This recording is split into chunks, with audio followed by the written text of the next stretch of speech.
This is the Louie T Network.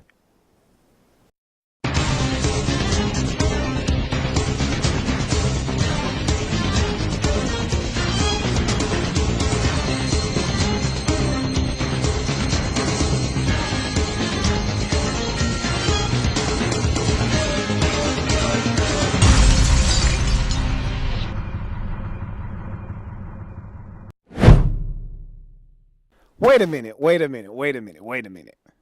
What are you doing? Don't watch me. Watch TV. But you know what? I'm on TV. So watch me. Welcome. I am your host, Louie T, and this is Pro Football Central Weekly. Thank you for joining me. This is the Thursday edition of the program. And I had a whole different format, a whole different show lined up, different content, everything, all lined up for today's show. And then a blockbuster trade happened on Wednesday night, and everything changed. The whole show got scrapped. We're going to break this trade down piece by piece, bit by bit. We're going to comb through every single layer of this trade of Trent Richardson from the Cleveland Browns, running back, former number 3 pick overall, to the Indianapolis Colts for their 2014 first round selection. We are going to dive into this thing head first, break it down, because I feel like this trade has so many different underlining themes in it. There are so many subliminal messages in this trade, it's not even funny. And so we're going to break it all down. I'm going to tell you what this trade means, why it occurred, and what's the future holding for everyone involved in this trade. So let's talk about some of the things that, matter of fact, before we get to this trade, because it is Thursday, we do have Thursday night football. Let's jump into that game first, and then we'll come back and clean up the rest of the episode with the Trent Richardson trade to Indianapolis. So let's quickly go over the Thursday night game because it's a doozy, okay? This week, week 3 is full of tough matchups, hard games to pick. And it starts off the way that I think it's ultimately going to end this week with a lot of tough games. It starts off with the Kansas City Chiefs, the 2-0 Kansas City Chiefs, traveling to Philadelphia to take on the high-flying Chip Kelly Express known as the Philadelphia Eagles. And Eagles are 1-1, coming off a tough loss in their home opener versus San Diego. Chiefs coming off of a huge win, a tough one at home against the Dallas Cowboys. They're going through a stretch where they're taking on NFC East teams. The Chiefs. Last week it was the Cowboys. This week it is the Philadelphia Eagles. And it's going to be a tough one.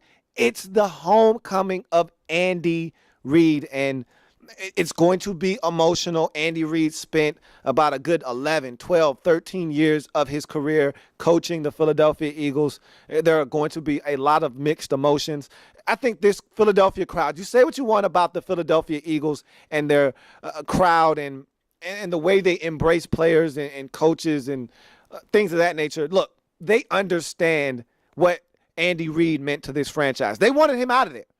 But him coming back as a Kansas City Chief, he is going to get his just due. They're going to give him a rousing ovation, and then they're going to want to stomp his brains out. And that's the way it should be. He's going to get his respect. They're going to give this man a standing ovation, and he deserves it. And then they're going to want to kick his butt along with the Kansas City Chiefs, and that's the way it should be. And it's going to be a good football game because you're going to see just how good this Eagles offense is, because honestly, they could easily not score 30 points in this game. They've scored over 30 in their first 2 matchups this season, 30 against the San Diego Chargers a week ago, and they scored 33 against the Washington Redskins in week 1. So they've been a high-flying offense that's put up points. But this easily could be a week where they run into a really good defense in the Kansas City Chiefs that could force some turnovers, get this team off the field, and with that ball control offense that the Kansas City Chiefs have, and they don't make mistakes offensively, Alex Smith isn't going to turn it over. If Jamal Charles and those running backs and those receivers and those skill guys don't put it on the floor, we could see the Kansas City Chiefs milk this clock and really control the football game, time of possession wise, and keep this Eagles offense off the field.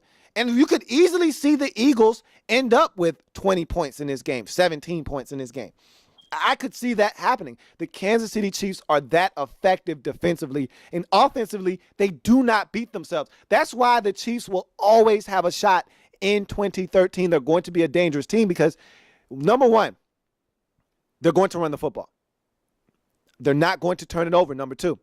Number three, they're going to keep themselves in third and manageable. Anytime you can keep yourself in 3rd and 3, 3rd and 4, 3rd and 5, you have a chance to move the sticks, control the tempo and pace of the game, and make things happen. Number four, they don't turn the football over. They don't make silly mistakes. And number five, they play defense and force turnovers of their own. And so this Chiefs team is dangerous. They're going to stay in this game. Will they win? Don't know. But I'll tell you this much. I like their chances on the road against a team that wants to run up and down the field and score a lot of points. The Kansas City Chiefs aren't going to get into that type of football game with them. If this were a basketball game, the Philadelphia Eagles would be a team that would want to force turnovers and get up and down and run up and down the floor and get points in transition using the fast break. And the Kansas City Chiefs would be your traditional half-court offense looking to slow the game down, drain the clock, and score. This could easily turn into Villanova, Georgetown. Or the Eagles can get this thing to be a track meet, and this could turn into a shootout. Either way, the Chiefs don't want any part of the shootout. The Eagles don't want any part of this slow down, knock down, drag out type of football game. And so we'll see whose style of football wins out. Will the Eagles be able to push their pace off on the Chiefs, or will the Chiefs be able to slow it down and grind out the Philadelphia Eagles? We'll see. It's going to be a fun matchup. Andy Reid is going home. Can't wait to watch it on Thursday night. We'll see what happens. Looks like it's going to be a very good matchup between two good teams early on to start this season. Don't know how long that's going to last because I don't know if the Eagles are as good as they seem in the first two games. But this Kansas City Chiefs team is for real, folks. And so we'll see how this game shapes out. It's going to be a good one either way. So now, let's take a break. And after the break, we'll come back and we're going to break this trade down. Trent Richardson to the Indianapolis Colts for a 2014 first-round draft pick. This isn't your average tequila. Distilled 5 times, bottled in pure crystal, and wrapped in satin. This is an experience of luxury for people who appreciate the finer things in life. Bonita Tequila is elegant, sophisticated, luxurious, worldly, refined, and beyond perfection. This is the exclusive drink of the modern sophisticated. Try Bonita Tequila, the ultimate tequila experience. This trade is monumental for so many different reasons. How often is it that in week 3, going into week 3, we get a blockbuster trade? How often is it, first and foremost, that we get a blockbuster trade in the National Football League anyhow? The last trade that had any substance, any significance in the National Football League that I could think of probably was the Champ Bailey for Clinton Portis straight up trade, or at least it seemed that way. But I think the Broncos also received a second-round pick along with Champ Bailey, if I'm not mistaken. Either way, that was the last blockbuster trade. Maybe I'm missing one. There could have been another trade.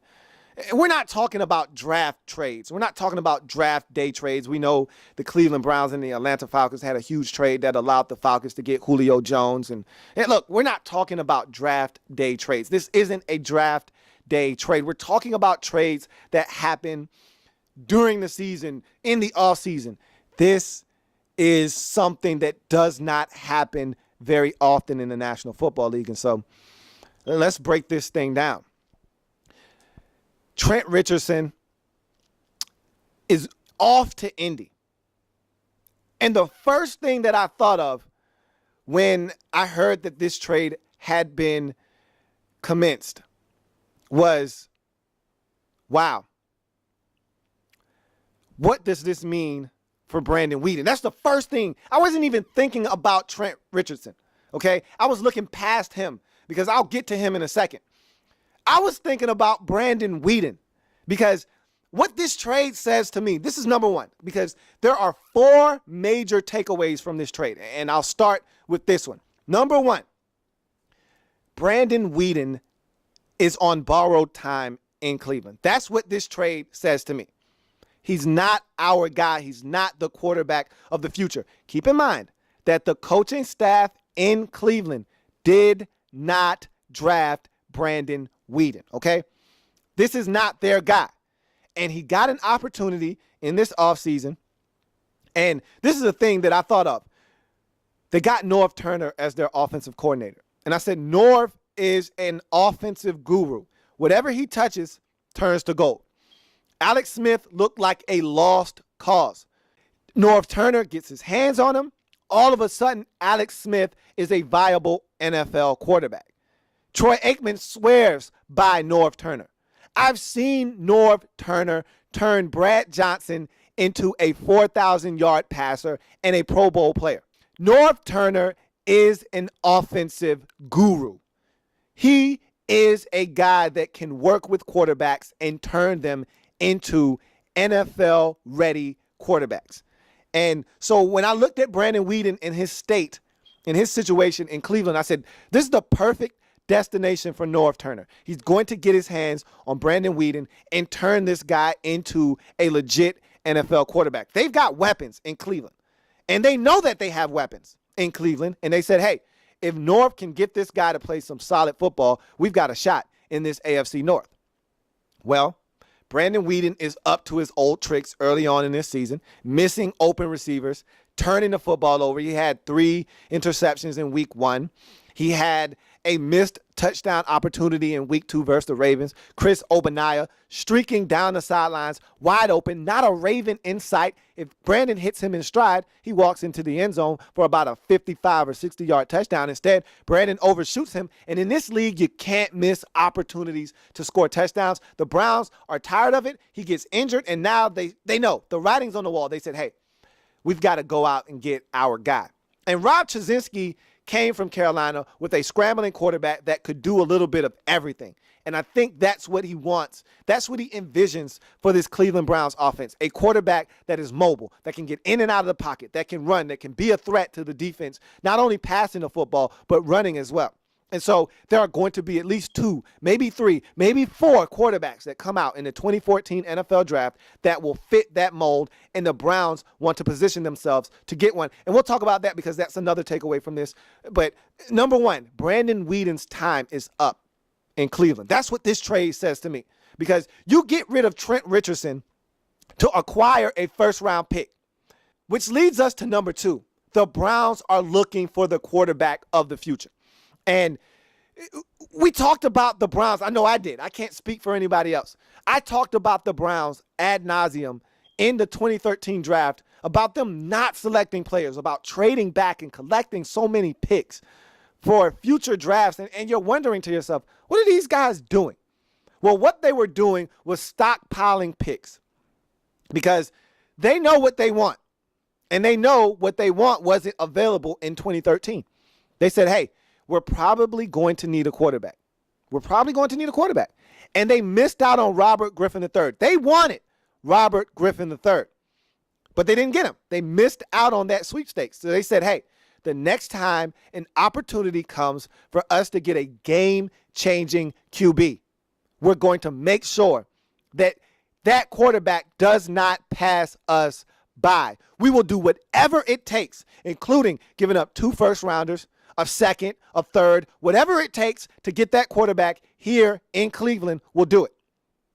And so this trade of Trent Richardson for a first-round pick means that they're going to have 2 first-rounders next season, which means they're going to have some second-rounders to play with, and they're going to have a lot of bargaining chips for some team out there. Because let's face it, the Browns aren't going to be that high in the draft. They're probably going to be in the top 10. And if you want the quarterback that you want, maybe you got to come up to number 2. Maybe you got to come up to number 1. Wherever that spot is, the Browns will make sure they have enough ammunition to get the guy that they covet in this upcoming draft. And so that's number 2. They want the quarterback of the future, and they need draft picks. They need assets to acquire that guy, whoever it is. That guy could be Johnny Manziel. That guy could be Taj Boyd. That guy could be any number of quarterbacks. It could be the quarterback from Louisville as well. It could be anyone that they're targeting right now. This college football season is very long, and some guys could be exposed. Some guys could not turn out to be who they thought they were, or they could cement themselves as top 10, top 5 picks in this draft, and the Browns are going to be watching very closely, and the one that they covet the most, they're going to be prepared to give up whatever is necessary to get that quarterback. So now, that's number 2. You go to number 3, and the Browns simply flat out gave up on Trent Richardson. That's number 3. You don't draft a guy number 3 and then trade him 2 seasons later unless you see that this guy isn't what you thought you were getting when you spent the number 3 overall pick on him. And look, I was never a Trent Richardson supporter, especially when you're talking about drafting a running back in the top 5, top 3 even. I mean, to draft a running back this high, this guy's got to be a special caliber of running back. Look, anyone that's taken in the top 10, for me, has to be Adrian Peterson. Nothing less. Anything less would be uncivilized. And so I looked at Trent Richardson, and I knew he was not Adrian Peterson. He does not possess the speed that Adrian Peterson possessed. He doesn't possess the game-breaking ability. What he does possess is a grown man's body, the ability to break tackles, and he has a nose for the end zone. All of those things do not add up to a top 10 pick. All of those things do not add up to a top 5 pick. All of those things don't even add up to a first round pick. And so for the Browns to go and select him at number 3, I was never a fan of it. But the Browns needed a running back in the worst way. He was the best one in that draft. And so you ask yourself, hey, is it worth it? They thought it was. They selected him at number 3. They found out the hard way, though. This guy was not worth a number 3 pick. Adrian Peterson was drafted 7th overall. There's not a better back in the National Football League than Adrian Peterson. If Adrian Peterson was drafted 7th, and maybe it was a mistake that he didn't go earlier, doesn't matter. He was drafted 7th. No one deserves to go higher than Adrian Peterson because there isn't a back that possesses the ability that Adrian Peterson possesses coming out of college football right now in the present or in the near future. And so to me, there isn't a back that warrants being drafted that high, and Trent Richardson definitely did not fit that bill. And so I knew the Browns were making a mistake. They made a mistake. They realized, and this is the key, because you can make a mistake, but if you're not willing to admit that you made a mistake, you're just going to make that mistake worse. You're going to exacerbate that problem. Well, they didn't do that. They said, hey, we made a mistake, and we have a chance to rectify this mistake and still salvage our first round selection that we spent on Trent Richardson. They can make something of it. If we get rid of him now, we can still recoup our first round pick, which I don't know what the Indianapolis Colts were thinking, and we'll get to them in a second. But they had an opportunity to recoup their first round pick. It's not going to be number 3 because the Colts aren't going to be that bad. But, hey, it's a first rounder nonetheless. And so you take that first rounder and you run with it and you don't look back and you thank the Indianapolis Colts later when you select your quarterback. And so the Browns got away with one here because they traded a back that's averaging 3.5 yards a carry and got a first-round pick for him. Now, look, when you get inside the 5, there's not a better back in the league than Trent Richardson. This guy will not be denied inside the 5-yard line. But between the 20s, this guy isn't going to run away from anyone. This guy isn't going to do but so much. He's going to break tackles. He's going to be a battering ram. He's also going to get banged up, but he's not going to run by anyone. And the lack of top-end speed is why I didn't think he deserved to be drafted that high. And the Indianapolis Colts, which leads us to number 4, they're looking to cement their offense. And what this trade means from the Indianapolis Colts standpoint is, hey, we're a different offense. And I've been screaming this. No one's been listening to me.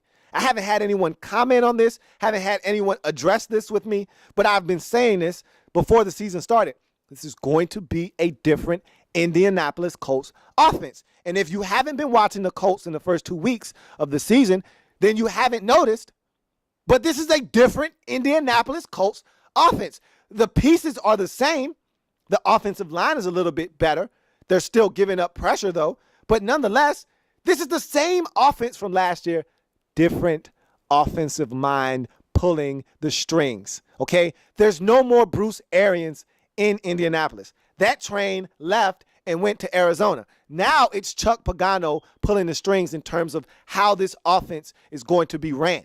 Now, he's not calling the plays, but the whole way that this team is structured is to play defense and run the football. He's trying to turn this team into the Baltimore Colts. Not the Indianapolis Colts, the Baltimore Colts. Chuck Pagano came from Baltimore. They ran the football. They played defense in Baltimore. That's what he wants this team to do. Now, he's going to give Andrew Luck opportunities to make plays because he's a special quarterback. But at the end of the day, Andrew Luck was throwing the football close to 40 times a game last year because Bruce Arians wasn't afraid to air it out. And sometimes it had to happen. The Colts were behind, and Andrew Luck had to bring them from behind. But if Chuck Pagano has his way this year, there will be none of that. There will be no 47 pass attempt games for Andrew Luck. This offense will run the football. They'll play sound defense. They'll hold teams down. Andrew Luck will complement the running game. And if need be, he'll take a shot here, he'll take a shot there. But for the most part, they'll keep this offensive passing attack to a minimum and have this offense surrounded by this rushing attack. And if you haven't noticed that in the first 2 weeks, then you haven't been paying attention to Indianapolis Colts football. This team is turning into a run-dominant, run-oriented offense. And the way to do that is to have a back that can shoulder the load. And in this day and age in the National Football League, you need 2 backs. If you got a special one like Adrian Peterson, maybe you can get away with having 1. But you need 2 backs. And the Colts lost Vic Ballard. That was a devastating blow to their offense because now you don't have another back that you trust.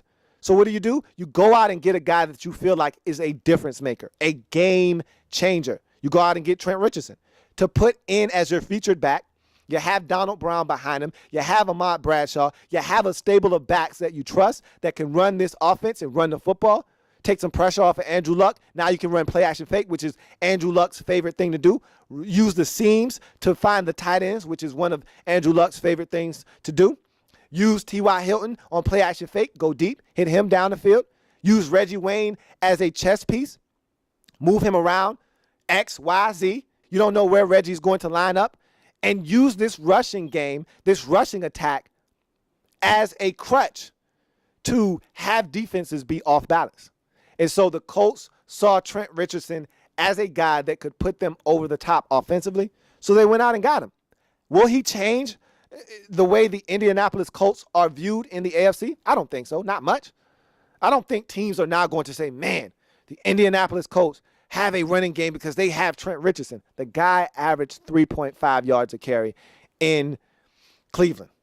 The Indianapolis Colts offensive line, last time I checked, wasn't the reincarnation of the Hogs. They're not opening up gaping holes. What is going to change from Cleveland to Indianapolis? Maybe because the Colts can throw the football a little bit better. Maybe because they have a quarterback like Andrew Luck. Maybe he'll get a little bit more space to operate. Will Trent Richardson? Maybe he will. Maybe he won't. It remains to be seen how this trade will work out for both parties involved. But I do know this. The Cleveland Browns won. They won because at the end of the day, they'll get what they were looking for out of this trade. They were able to recoup a first-round pick, something that I didn't think Trent Richardson was worth in the first place. And now you get a chance to do it over again, and they still managed to get a first-round pick for him. Amazing. Amazing. Trent Richardson was worth a first-round pick twice. And I didn't think he was worth it the first time. So kudos to the Browns for finding a way to get from under a back that wasn't worth a first-round pick the first time and still managed to get a first-round pick again for him after you realize that this guy isn't what we need right now. We need a quarterback to change our fortunes in Cleveland. And the only way to do that is stockpile picks, have assets so that when a team is ready to move from under a pick that we need to get our guy, will have the ammunition necessary to get that quarterback in Cleveland. And so, wow, that trade was huge for so many different reasons. Probably more so for the Browns than the Indianapolis Colts. But who's to say the Colts don't take Trent Richardson and turn him into a man beast? And I'm singing a different tune in 8 weeks, talking about how good of a trade this was for the Indianapolis Colts. We'll see. But right now, I think the Cleveland Browns have gotten the best of this deal, and they're going to use that pick to parlay it into a quarterback of the future in Cleveland. So, wow, that is some really compelling stuff. We get a huge blockbuster trade going into week 3. Doesn't happen often, but it happened in 2013. Cleveland Browns shipping Trent Richardson to the Indianapolis Colts in exchange for a 2014 first-round selection. So there you have it. Another edition of Pro Football Central Weekly. Before I go, you know I got to have the shameless plug. Check out the site profootballcentral.com. Something for everyone, over 20 podcasts, a lot of print articles. Everything you're looking for and then some is on the site profootballcentral.com. For myself and the staff at profootballcentral.com, I'm here to tell you we are Pro Football Central. And this has been another edition of Pro Football Central Weekly. I'm your host, Louie T. Until next time, have a good one.